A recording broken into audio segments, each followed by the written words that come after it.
Reverendo Padre Provincial, San Pablo Martín, Reverendo Padre Presidente de Estudios, San Jorge Martín, Reverendo Padre Fundador, San Guillermo Juárez, estimados profesores, alumnos, parientes y amigos.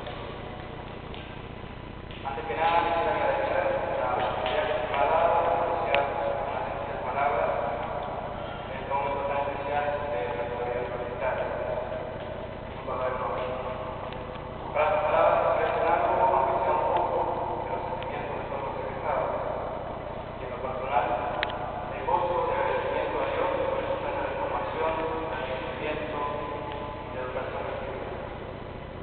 Cuando uno agradece a Dios, no puede dejar de tener en cuenta a todas aquellas personas que, de una u otra manera, ya formando parte de esta institución o no, han sido la cara visible de la providencia.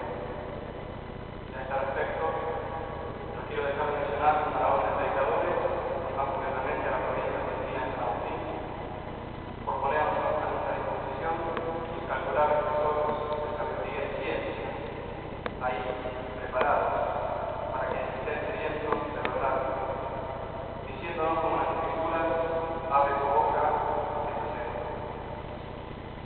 Junto a la orden, también me agradecimiento a la Universidad Norte Tomás de Aquino, de modo especial hacia aquellos que hacen posible el funcionamiento de la Facultad de Filosofía, Teología y Ciencias de la Religión aquí en Buenos Aires, autoridades, docentes, secretarias, becarias, y especialmente a todos los alumnos, conocidos y no conocidos. A todos